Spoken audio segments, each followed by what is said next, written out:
अगर आप छोटे बच्चे के माता पिता हैं तो आपको चिंता होगी। क्या नई शिक्षा नीति के बाद भी आपको अपने बच्चे के नर्सरी में दाखिले के लिए माथापच्ची करनी होगी? अगर आपके बच्चे 10वीं 12वीं में पढ़ने वाले हैं तो आपको चिंता होगी कि कॉलेज में दाखिले के लिए क्या 99% ही लाने होंगे। और अगर आपके बच्चे कॉलेज में पढ़ रहे हैं तो आपको चिंता होगी नौकरी की। क्या नई शिक्षा नीति में नौकरी में उनको सहूलियत मिलेगी? देश में नई शिक्षा नीति में आम जनता ऐसे ही सवालों के जवाब ढूंढ रही है। तो आज की इस वीडियो में हम पूरी जानकारी देंगे आपको नई शिक्षा नीति के बारे में। तो बिना समय नष्ट करे चलिए शुरू करते हैं।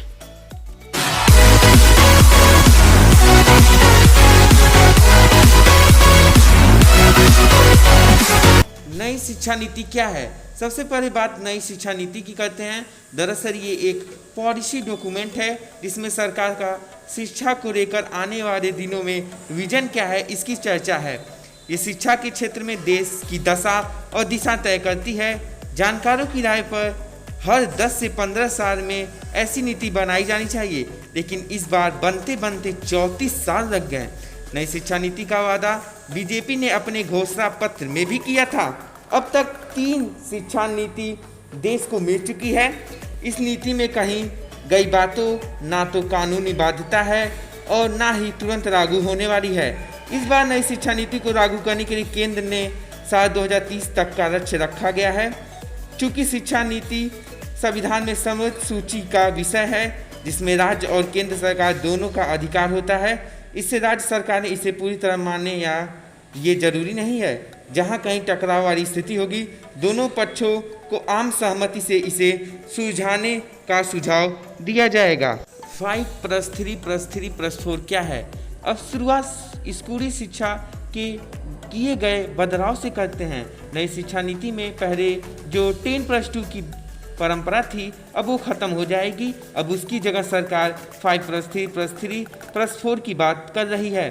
5+3+3+4 में 5 का मतलब है 3 साल फ्री स्कूल के और क्लास 1 और 2, उसके बाद के 3 का मतलब है क्लास 3, 4 और 5, उसके बाद के 3 का मतलब है क्लास 6, 7 और 8, और आखिरी में 4 का मतलब है क्लास 9, 10, 11 और 12। यानी अब बच्चे 6 साल की जगह 3 साल की उम्र में फार्मर स्कूल में जाने लगेंगे।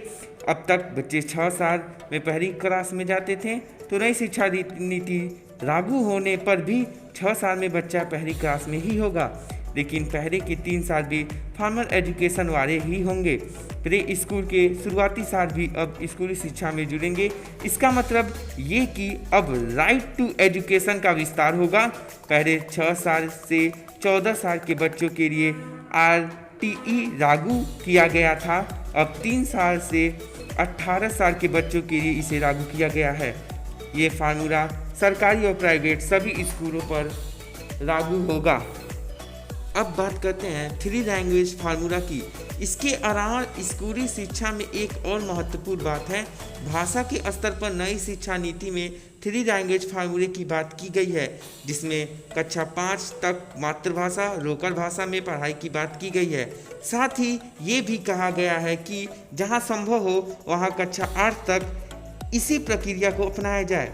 संस्कृत भाषा के साथ तमिल, तेलुगु और कन्नड़ जैसी भारतीय भाषाओं में पढ़ाई पर भी जोर दिया गया है।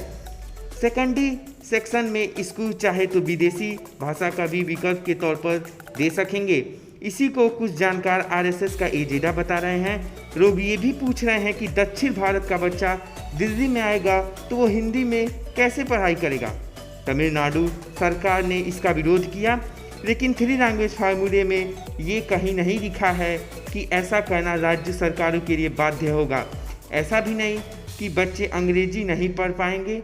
इसमें केवल ये बात है कि 3 भाषाओं में से 2 भाषा भारतीय हो। जहां मातृभाषा में पुस्तकें उपलब्ध नहीं हैं, वहां मातृभाषा में किताबें छपाने का प्रस्ताव भी दिया गया है। अब बात करते हैं बोर्ड एग्जाम की। स्कूली शिक्षा में तीसरी बात बोर्ड परीक्षा में बदलाव का है। पिछले 10 सालों में बोर्ड एग्जाम में कई बदलाव किए गए। कभी 10वीं की परीक्षा को वैकल्पिक किया गया, कभी नंबर की बजाय ग्रेड्स की बात की गई। लेकिन अब परीक्षा के तरीके में बदलाव की बात नई शिक्षा नीति में की गई है।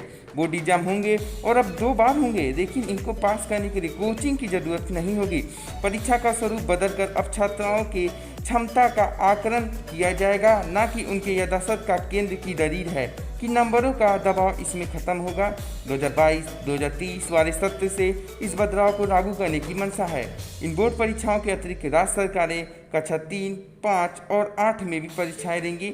इन परीक्षाओं को करवाने के लिए गाइडलाइन बनाने का काम नई एजेंसी को सौंपा जाएगा, जो शिक्षा मंत्रालय के अंतर्गत ही काम करेगी।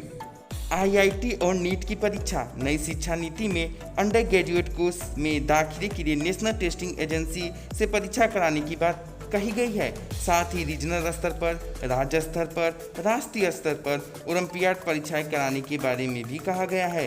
IIT में प्रवेश के लिए इन परीक्षाओं को आधार बनाकर छात्रों को दाखिला देने की बात की गई है। उसी तरह मेडिकल कोर्स में भी आमूलचूल बदलाव की बात की गई है। कोई भी नई यूनिवर्सिटी केवल एक विषय विशेष की पढ़ाई के लिए आगे से नहीं बनाई जाएगी। 2030 तक सभी यूनिवर्सिटी में अलग अलग स्ट्रीम की पढ़ाई के साथ कराई जाएगी। मेडिकल की पढ़ाई के लिए अलग एक्रीडेशन पॉलिसी बनाने की बात नई शिक्षा नीति में कही गई है। अंडर ग्रेजुएट और पोस्ट ग्रेजुएट में क्या बदला? इसी तरह के बदलाव उच्च शिक्षा में भी किए गए हैं। अब ग्रेजुएशन में छात्र 4 साल का कोर्स पढ़ेंगे, जिसमें बीच में कोर्स को छोड़ने की गुंजाइश भी दी गई है। पहले साल में कोर्स छोड़ने पर सर्टिफिकेट मिलेगा, दूसरे साल के बाद एडवांस सर्टिफिकेट मिलेगा और तीसरे साल के बाद डिग्री, और 4 साल बाद की डिग्री होगी शोध के साथ। उसी तरह के पोस्ट ग्रेजुएट में 3 तरह के विकल्प होंगे। पहला होगा 2 साल का मास्टर्स, उनके लिए जिन्होंने 3 साल का डिग्री कोर्स किया है। दूसरा विकल्प होगा 4 साल के डिग्री कोर्स शोध के साथ करने वालों के लिए, ये छात्र 1 साल का मास्टर्स अलग से कर सकते हैं। और तीसरा विकल्प होगा 5 साल का इंटीग्रेटेड प्रोग्राम, जिसमें ग्रेजुएशन और पोस्ट ग्रेजुएशन दोनों एक साथ ही हो जाएं। अब PhD के लिए अनिवार्यता होगी 4 साल की डिग्री शोध के साथ। MPhil को नई शिक्षा नीति में बंद रखने का प्रावधान है। उच्च शिक्षा में स्कॉलरशिप के लिए नई शिक्षा नीति में प्रस्ताव है। इसके लिए नेशनल स्कॉलरशिप पोर्टल के दायरे को और अधिक व्यापक बनाने की बात है। प्राइवेट संस्थाएं जो उच्च शिक्षा देंगी उनको 25% से लेकर 100% तक स्कॉलरशिप अपने 50% छात्रों को देना होगा। ऐसा प्रावधान इस शिक्षा नीति में किया गया है। उच्च शिक्षा संस्थाओं को ग्रांट देने का काम हायर एजुकेशन ग्रांट्स कमीशन करेगा। इसके अलावा इन संस्थाओं के अलग अलग विभाग के लिए नियम, कानून और गाइडलाइन तैयार करने की जिम्मेदारी होगी।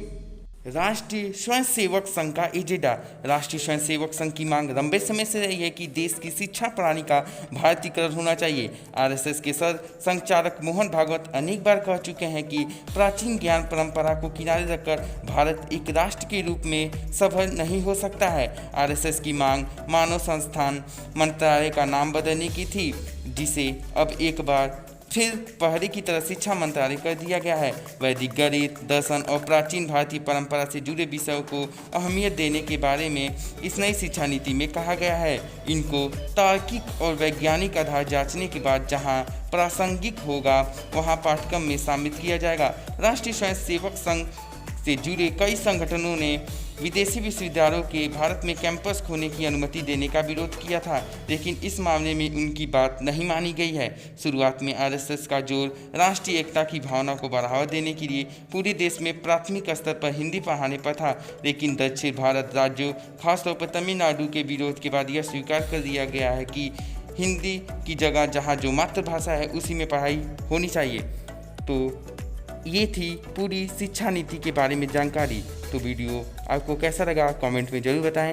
वीडियो अच्छा लगा तो लाइक करें, चैनल को सब्सक्राइब करें और वीडियो देखने के लिए बहुत बहुत बहुत सारा धन्यवाद।